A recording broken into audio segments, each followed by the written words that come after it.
Assalamualaikum warahmatullahi wabarakatuh.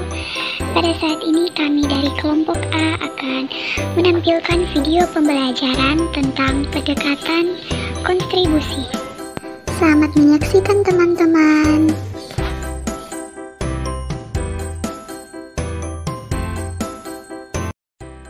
Hai teman-teman, ada yang tahu tidak?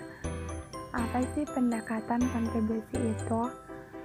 Pendekatan kontribusi ini merupakan salah satu pendekatan yang paling sering digunakan dan paling luas digunakan dalam fase pertama dari gerakan kebangkitan etnis. Ciri dari pendekatan ini adalah dengan memasukkan pahlawan-pahlawan dari suku bangsa atau etnis dan benda-benda budaya dalam pelajaran yang sesuai.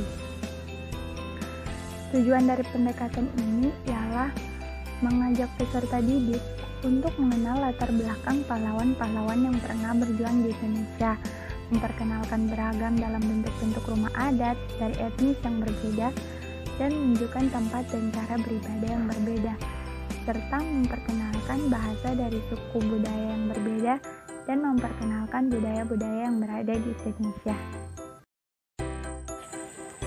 Halo adik-adik, bagaimana kabar kalian? Semoga kita semua dalam keadaan sehat-sehat saja ya. Apalagi di masa pandemi ini, kita harus tetap di rumah saja. Walaupun begitu, kita harus tetap semangat dan rajin belajar ya. Nah adik-adik, sekarang kita akan belajar tentang mengamalkan nilai-nilai Sumpah Pemuda dalam kehidupan sehari-hari. Bagian A, pentingnya persatuan dan kesatuan bangsa Indonesia. Adik-adik, bangsa kita, bangsa Indonesia memiliki keanekaragaman baik dalam suku, ras, budaya, agama, bahasa, bahkan adat istiadat. Nah, walaupun kita berbeda, kita harus tetap saling menghargai satu sama lain.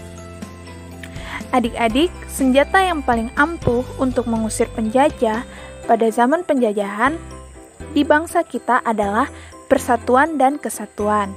Persatuan dan kesatuan dapat kita wujudkan kalau kita mau mengesampingkan perbedaan.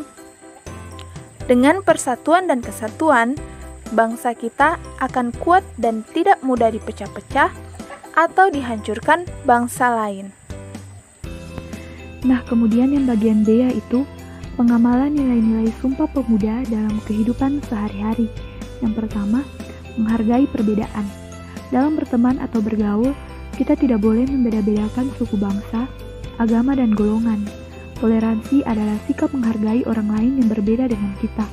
Contoh dari sikap menghargai perbedaan yaitu yang pertama, berteman dengan semua orang tanpa membedakan agama, ras, suku, dan budaya. Yang kedua, saling menghargai satu sama lain. Contohnya jika ada perbedaan pendapat. Yang ketiga, apabila ada teman yang sedang kesusahan yang berbeda agama, harus senantiasa kita bantu. Yang keempat, bekerja sama atau bergotong royong apabila tetangga akan merayakan hari kebesaran. Yang kelima, menghormati teman, saudara, maupun tetangga yang mempunyai agama lain. Yang kedua, persatuan dan kesatuan.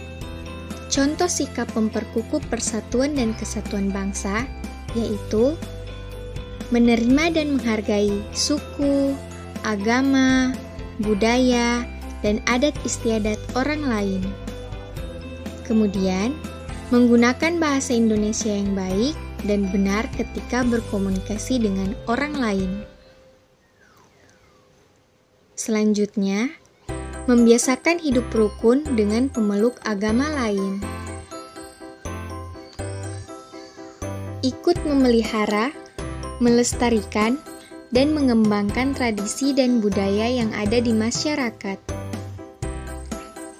Membiasakan sikap menghargai dan menghormati pemeluk agama lain. Tidak menganggap suku sendiri yang paling baik dan suku yang lain jelek. Dan yang terakhir, tidak meremehkan dan menghina adat istiadat, kebiasaan, dan hasil kesenian bangsa lain. Yang ketiga, cinta tanah air atau patriotisme.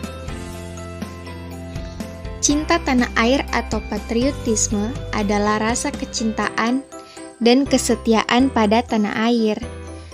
Rasa cinta air dapat diwujudkan dengan yang pertama, belajar dengan giat, yang kedua, menggunakan produksi dalam negeri, dan yang ketiga, giat mempelajari kebudayaan bangsa sendiri. 4. Mengutamakan kepentingan bangsa di atas kepentingan pribadi dan golongan. Cara mengamalkan nilai mengutamakan kepentingan bangsa di atas kepentingan pribadi dan golongan dalam kehidupan sehari-hari yaitu A. Bersikap menghargai dan bertoleransi dalam pergaulan sehari-hari. B. Mengharumkan nama bangsa Indonesia di dunia internasional. C.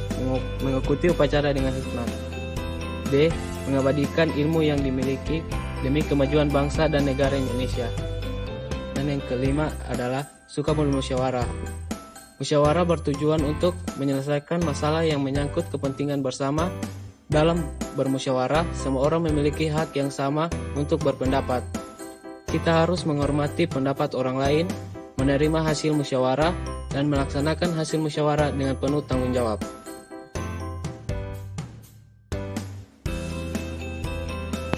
Nah teman-teman, tadi merupakan video pembelajaran dari kelompok A mengenai pendekatan kontribusi.